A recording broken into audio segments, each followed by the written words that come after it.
Okay, we left off on Nundvavim the days.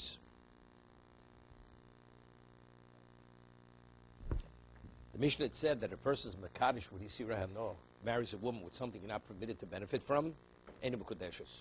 Gave examples. So yesterday we discussed Tosas. Tosas asked a question. All the examples they've given in the Mishnah that because it's Yisira Hano, so you're giving her nothing and she's receiving nothing because she's not permitted to benefit from. But since every one of these items you could benefit Shloka Derech Hano in the unconventional way, so she received something that has value that she's permitted to benefit from. So Tosas gave two answers. One answer was that the volume of the Yisura he gave to her, Shloka Derech Hano, is worth less than a pruta. And for marriage, you have to give minimally a Shaveh pruta. Or, when he gave it to her, she was not aware that she wasn't permitted to benefit from it. So she believed she was receiving more, and she was receiving something less. Therefore, it's Einu B'Kodeshes. So it's one of two situations Mishnah is speaking about, which is Einu B'Kodeshes. Okay. Then Tosas asks a question. Yes. So Tosas asks a question. We should list. There are other examples of Yisur Hano. If we list multiple examples, so why don't we list Pigul Nosef V'Tomei? Right? If a Kohen goes and does the avoda and he has a thought, Chutz L'Zman Chutz L'Makomo, right? That the blood will be sprinkled not its proper location, not its proper time. It's Pigul. The korban is Pigul. A person eats a chayv koretz, but you're not permitted to benefit from it. What about its leftover beyond dawn? It passes its expiration time. Also, it's Yisur Hano, has to be burnt. Tomei. Same thing. So that's Tosas. So why isn't it listed? So Tosas answers here. Shlomo de B'Kodshim Lo Kumayri. The examples that the Mishnah is giving is not something that was consecrated. That the root of the Yisur Hano is because it's Hegdish. That's all. V'hod L'Choshev Chometz B'Pesach. No, these are just examples. We're listing something of ordinary status. No, it's not Hegdish. It's not something. We're not doing things that were consecrated. You find the Gemara says this. Why doesn't Tana list something? The Gemara, see what Tosas is saying. The Gemara in certain locations says, why do you list it? We're not talking about Hegdish. These are examples. These are consequences of Hegdish. If the animal wouldn't have been consecrated, the Kohen would have, the person who slaughters has some kind of thought. The thought is irrelevant, correct? But it's only because it's Hegdish. That's the reason why it assumes this Yisur Hano status. So he asks a question. What about Chometz B'Pesach? Chometz Pesach is Yisur Hano. It should say Makarish Chometz B'Pesach, Einu B'Kodeshes, and also Chometz Pesach Shloka Derech Hano to benefit from unconventionally. Also, you're permitted, and we'll give the same answers like Tosas said before, that it's Pochs Mishaveh Pruta, it's worth less than a cent, or the woman's not aware that she's not permitted to benefit. So why isn't it listed in the Mishnah? So Tosas answers because there's about the Yomrim P'Sochim Rav Yosef Glili holds Chometz Pesach is Mutar Hano. So we're citing only cases where everybody agrees, every one of these situations is Yisur Hano. So that's the reason why Chometz B'Pesach is not listed. You're permitted. It's based on Psukim. Chometz B'Pesach, a roll. You're not permitted to eat it, but you're permitted to sell it to a goy. You're permitted to, on Pesach. On Pesach. You have it in your house? Or you have it? Yeah.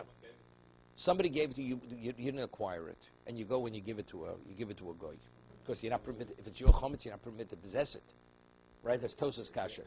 No, so let's say goy. This happens. Shiloh, somebody was Pesach, a non-Jew visits a Jew, and he brings a very expensive bottle of whiskey on Pesach.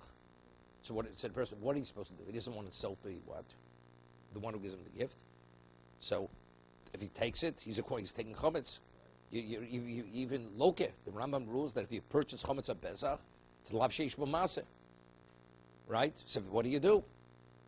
So I said to the person, you have in mind, you say I am not acquiring it.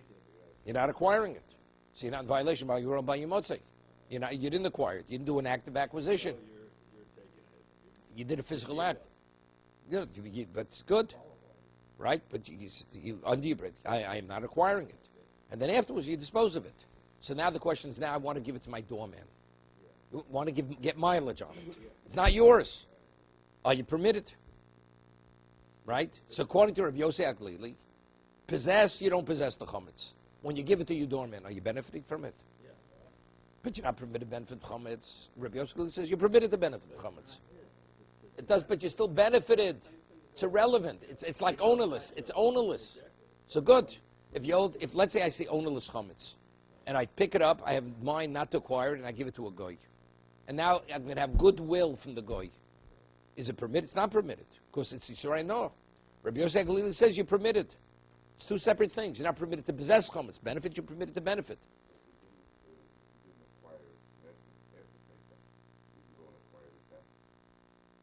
If it's oh yeah, it's not Chomishol Pesach. No. You go put it away. This sounds like a guy who just came off the boat from Europe. He's putting it away. You know, this already is not okay. It's a problem. No, it's.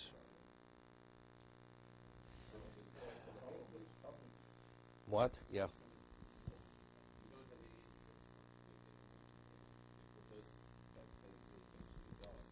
You have no finance? Any interest at all?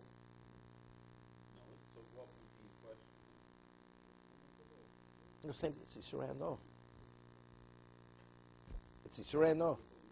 And if you went and sold that animal that you had given over to Hektish, that money. No. I'll give you a case. I have shlomim. Shlomim, the portion I have. Right? It's only mama gavoa because it functions as what? As hegdish. Otherwise it's like nasa mitzvoso. It's like nasa mitzvoso. So it's mine now. No, but the Torah says you're not permitted to benefit from it. Tomei has to be burnt. Noser has to be burnt. All these things you're not permitted to benefit from. If not, it would be like a case of nasa mitzvoso. It's pigul. It's noser. That's it, right? Yeah, but we said earlier it's mishuchah vokazohu. If someone steals it, No, I know, but now that it's become contaminated. So now it reverts back to what? Now if it loses its hegdish status, it's like nasa mitzvoso. The blood, the original blood was supposed to be sprinkled on the mizbeach. Once it goes down the drainage system, it's chulin. Right? So now it's chulin. I take the blood of one of mekadosh nishis mukudeshes. So you would think if the Torah wouldn't say you're not permitted to benefit from kochim tameim, so now it's like nasa mitzvoso. Since it doesn't function in its original capacity, so now it can become your asset. Torah says no. It's a surah no. It has to be disposed of in a certain way, and that's it. You have no interest. Right. Correct. Okay. Let's get back to the Gemara. So now the Gemara says, Ba'orla minolan. How do we know Orla is Yisrael no? Okay? Ba'orla minolan, the Tanya. It says in the Torah, Arelim lo ye'ochel. Something that's arelim. What is the meaning of the orlo? The fruit is called orlo, and the foreskin is called orlo. Ernie, right? What's orlo? The foreskin. It means it's kept away from you. It's covered. It's removed from you. Arelim lo yo. Something that's arelim lo ye'ochel. Eli sa'achilo. It says lo ye'ochel. So what is lo ye'ochel? It shouldn't be eaten. Ah, no. Minayin. How do we know you're not even permitted to benefit from orlo? Shalo yeri minenu. You're not permitted to benefit from it. Lo yitzba mibo. You're not permitted to dye with it. Use it as a dye. Lo yadlik bos haner. You're not permitted to use it. Let's say it's the oil. What's the extract? You're not permitted to use to light a candle. To use it as the fuel for a candle. Here you see, it doesn't say you're not permitted to use it to fuel an oven.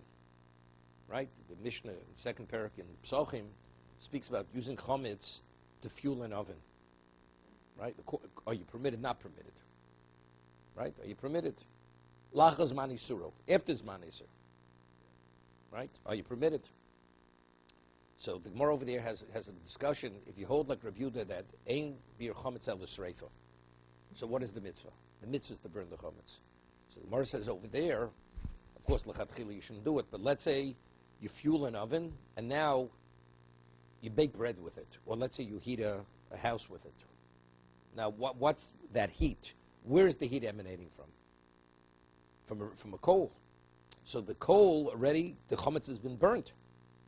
So if you hold like Rabbi Yehuda, ain't be chametz el streif, it's nasa mitzvoso. So the heat is coming from chametz that already was consumed. mitzvah of Sreifa. So if that's the case, Nasa mitzvah is mutter. You burn chametz on Pesach, you're permitted to benefit from the ash. Correct? Because it's Nasa mitzvah, because you did the mitzvah. Right? That's the halach. We discussed this many times. If you expend it the way the Torah says you should expend it, after it's done, you're permitted to benefit from what's left. And you burn it. You burn, and now you want to use the ash. No, you're not supposed to do it. You're not on the Torah, but on Torah level. If you did, you benefited. Let's now you have the after it's burnt. You want to take this ash and you want to spread it on the snow. People shouldn't slip. According to Rabbi Yehuda, it's not a problem. Because since the mitzvah was done regarding chametz, the mitzvah was fulfilled. You fulfilled the mitzvah of shreifas chametz, the ash is permitted. Okay? If you hold not like Rabbi Yehuda, you burn that chametz, you're not permitted to benefit from that ash. Because there's no mitzvah to burn the chametz. The mitzvah is to dispose of it, not to burn it. So, then you couldn't. You couldn't use that ash. That ash is not permitted.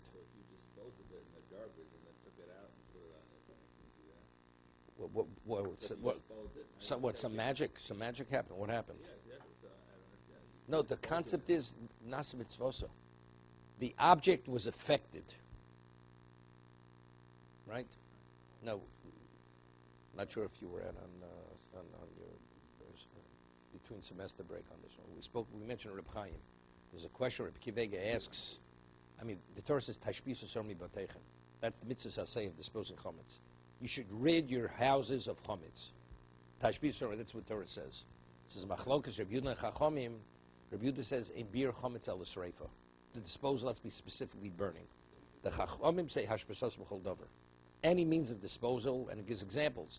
You scatter it to the wind, you throw it into the river, whatever it is, that's disposing of it. But the Gemara says explicitly that if you burn it, if you burn the chametz, you're only permitted to benefit from the ash only according to Rabbi Yehuda, not according to the Chachomim. So Rabbi Kivega asks, but if the principle is nasa mitzvaso, and the Chachom say you fulfill the mitzvah tashbisu in multiple ways, so when you burn it, did you fill the mitzvah tashbisu? You filled the mitzvah tashbisu. So why do we say nasa mitzvaso, even according to the Chachomim? So why does the Gemara say only according to Rabbi Yehuda is nasa mitzvaso? The Chachomim just expanded. It's not only A, it's B, C, and D. That's Rabbi Kivega's question. Okay? So Rabbi Chaim answers. Rabbi Chaim says, the mitzvah of Sreifa, why does Rabbi Yehuda say Bir Chametz El Sreifa? Because if you have kochim which is left over, we'll call noser. Torah says you must burn it. Right? You learn chametz from noser. That's the basis for Rabbi Yehuda. When the Torah says you must burn noser, what does the Torah want? You should affect the leftover kochim which is consecrated by burning. So the mitzvah is not to dispose, not to have it. The mitzvah is to affect it in a very specific way. Wait.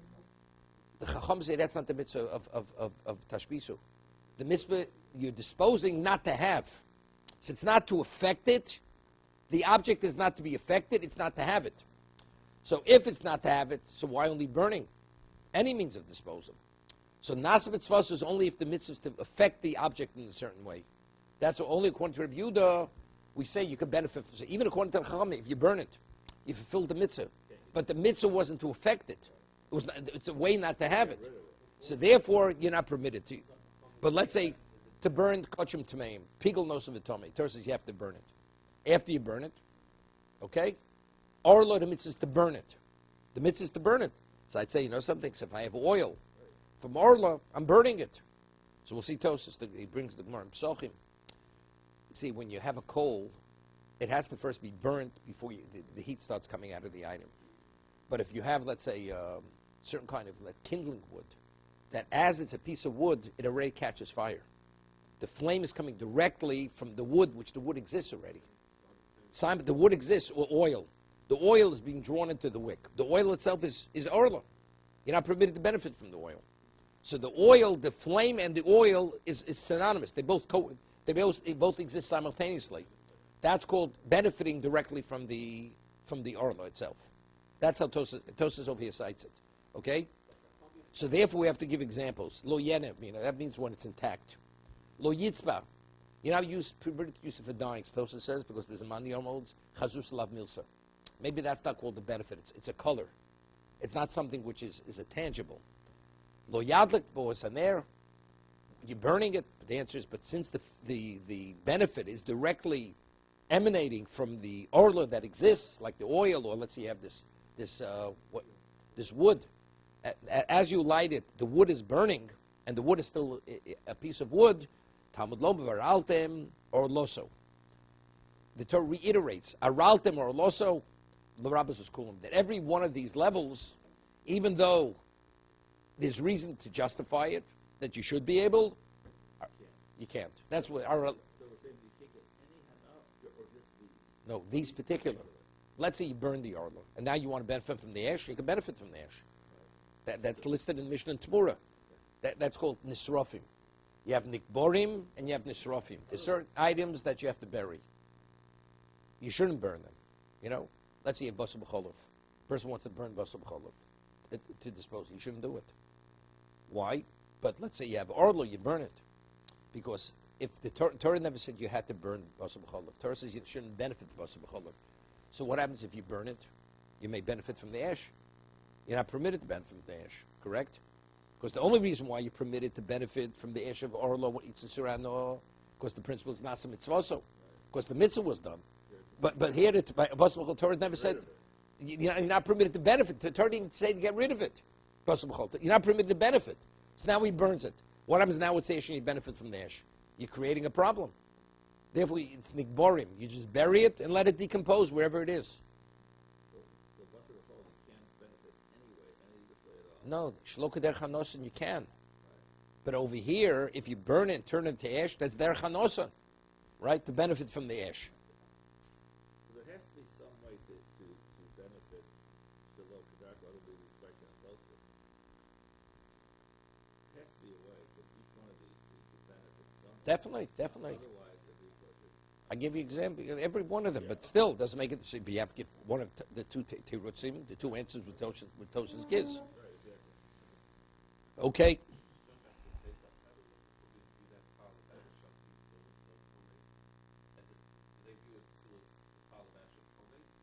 It's Yisrael, no.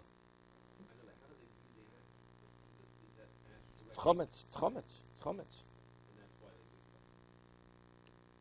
The Mishnah says kloya kerim. This is where you plant a wheat field near a vineyard within a certain proximity. So because it's within that proximity, the grapes are kloya kerim, and the wheat is also kloya kerim. You can't benefit from it. Minola, and how do we know that you're not permitted? Oma chizki omakro pentigdash. The pasuk says pentigdash. So the word tigdash is what? Is a conjunction. Tukad eish. It should be consumed by fire. Right? But if you can benefit, why do you have to consume by fire? If you have to burn it, that means you can't benefit. So if the Torah says you have to burn it, it's clear the Torah says you're not permitted to benefit from it. Rav Ashi Yoma, you interpret the word tigdash. What does literally the word tigdash means? You treat it like it's consecrated. Kodesh, right? Well, what's the halacha? You magdish something, and then afterwards you want to redeem it, right? You could redeem it. So, but if you didn't redeem it, it's off limits. You're not permitted to benefit from hegdish. So Rav Ashi has explained pentigdash. Treat it like hegdish. As hegdish, you're not permitted to benefit. This you're not permitted to benefit from. So Omer pentigdash, penye kodesh. Somewhere asks, ima kodesh tofis is domov. So he says, if you're equating it to kodesh, something consecrated. What's the halacha if you want it v'yotzi l'chunin? So according to this, you should take kloya kerem, take its value, and you're able to transfer its status onto the money, right? Av kloya kerem. So, and the Mishnah says that if you go and sell kloya kerem, what's the status of the money? You could marry a woman with it, right? We say eino tofis domov. The money does not assume the status of the kloya kerem, but according to you, Rav Ashi, that you're interpreting that you give a kloya kerem the same status as hegdish. So just as hegdish, the halacha is that its status transfers onto the money. Here also should transfer onto the money, and the original item becomes chulin. So the Gemara says, it's a retraction. The basis is chizkiya. Pentigdash means pentukaresh. You shouldn't plant it too closely because ultimately you're going to have to burn it by fire. So why does the say it has to be burnt? The answer is because you're not permitted to benefit from it. That's why it has to be burnt. How could you use the salami information? What would be the case? I'm trying to look it up. Whatever it is. The Gemara speaks about a case that if you soak a wheat kernel, you could also use it as some kind of medication. You put it on a wound, right? It speaks over there if you soak it in saliva, whatever it is. That's shloka derech hanoretz. That's not the conventional usage of wheat.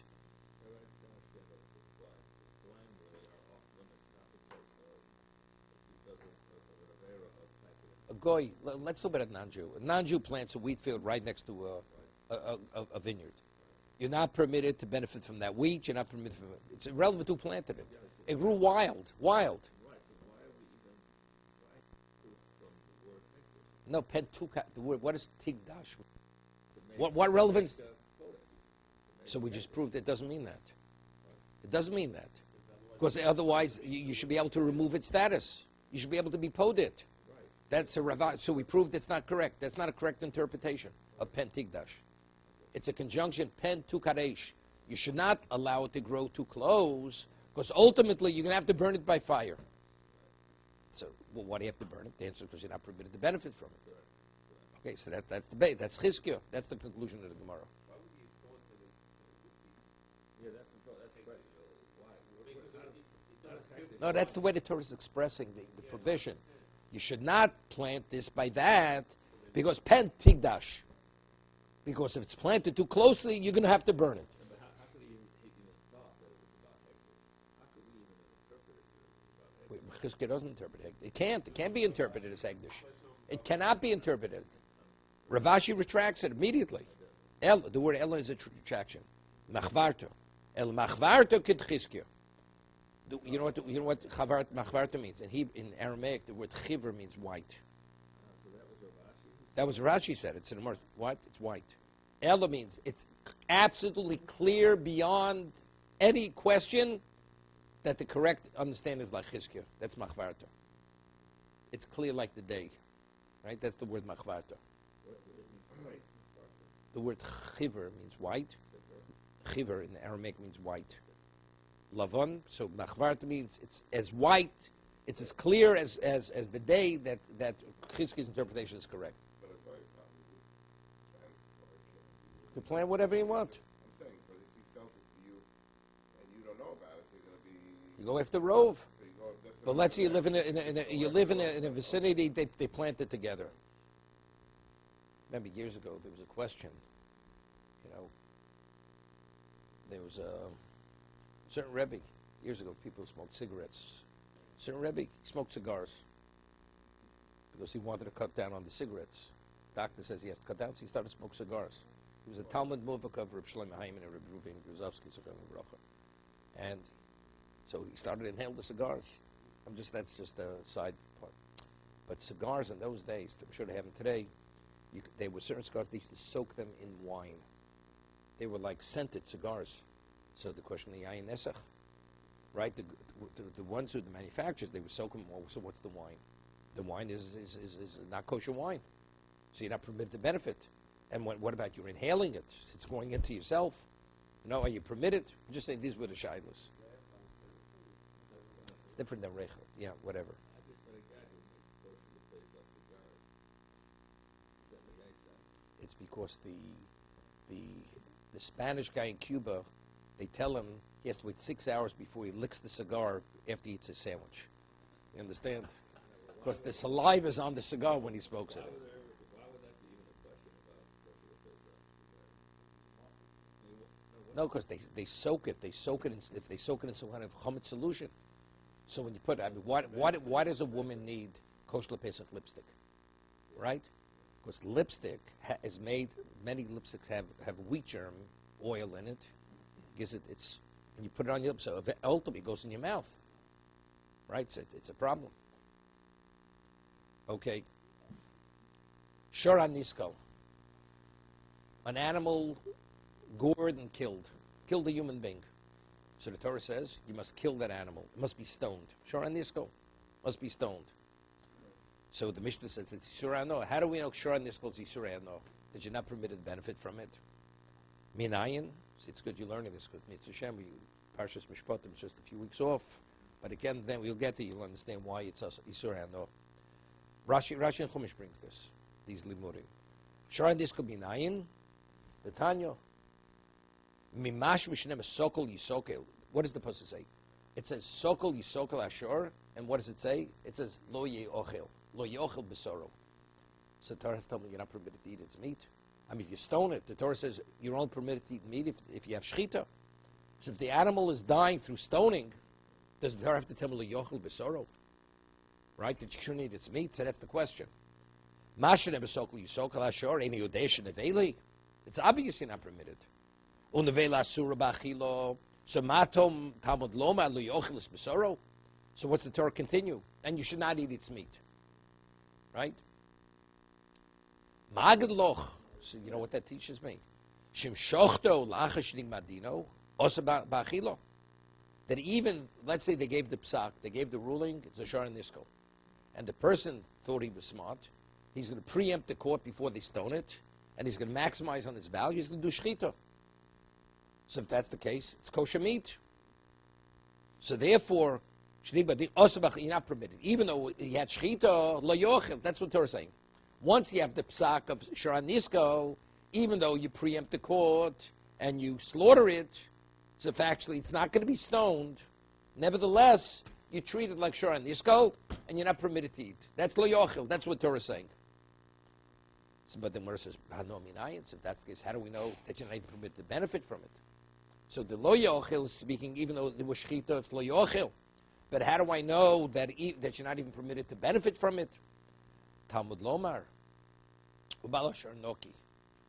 What does that come to? Right? What is that adding?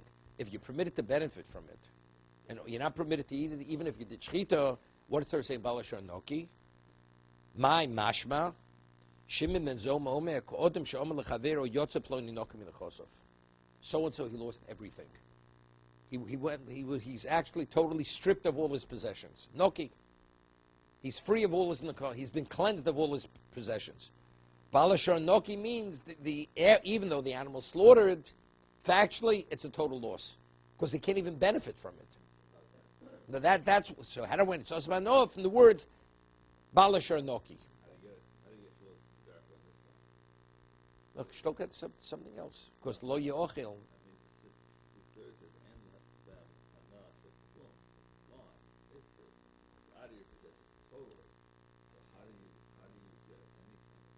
That's a good question. Good question. No, exactly a good question. Right? I'll give you an example. A person has his house burned down. It's ash. He has $1 million house. Now it's ash and rubble. And the carding company says, I'll pay you $200 for whatever it is. It says, I lost everything. What do you mean lost everything? The carding company is willing to pay $200. Right? Balashar Noki. You lost everything. You can benefit Shloka Der Chanor.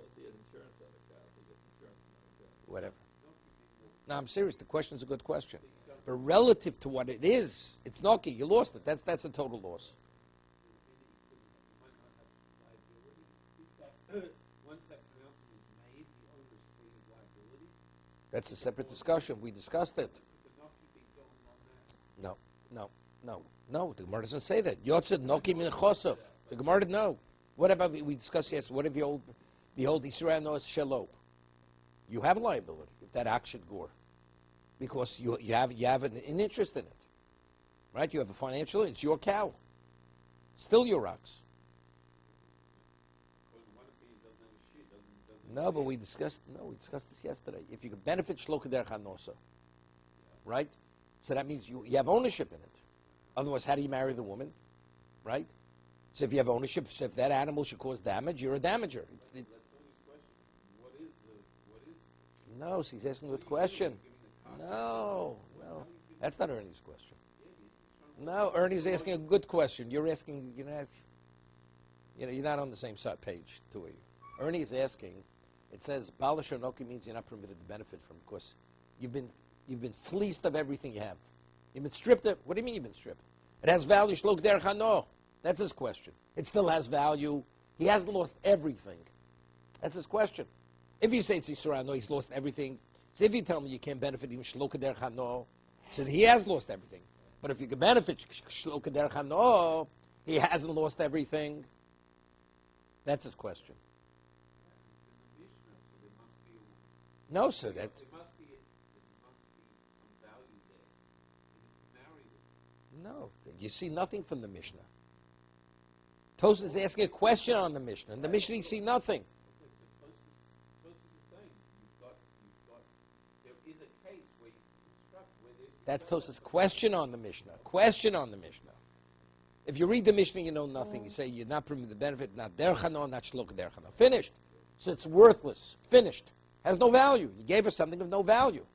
Tosfos says, but you did give us something of value. Go shlok derech hano, you could benefit. So Tosfos has to give his answers. Okay? So now he's asking a good question. Tomar says, how do we know he's surah? No, because it's balashar noki. He's nokim in a chosav. He's not nokim in a chosav. It still has some value. Okay? The question is a good question. I'm answering relative to its original value. It's basically, he's lost everything. It's like a person, a company goes out of business, bankrupt. He still has the stock certificates that he could take and what he could light his cigarette with it. You know, so it's called value because he has the paper from the stock certificate. He lost everything. Or they pink slip. You know, but they compensated you. They sent you away with a pink slip. What are you going to do with the pink slip? You going to prove to your wife that you don't have a job? How do you know that you can benefit Shloka? That's because it says lo yochel. Yochel means conventional eating. Lo yochel. When it says lo yidbak b'yotchem uma by avodah zarah, under no circumstance could you benefit from that. Lo yochel means, it's Gemara Pesachim what I'm telling you. It's the way it's normally eaten. So shlok derech hano, achilo, you permitted to be continued.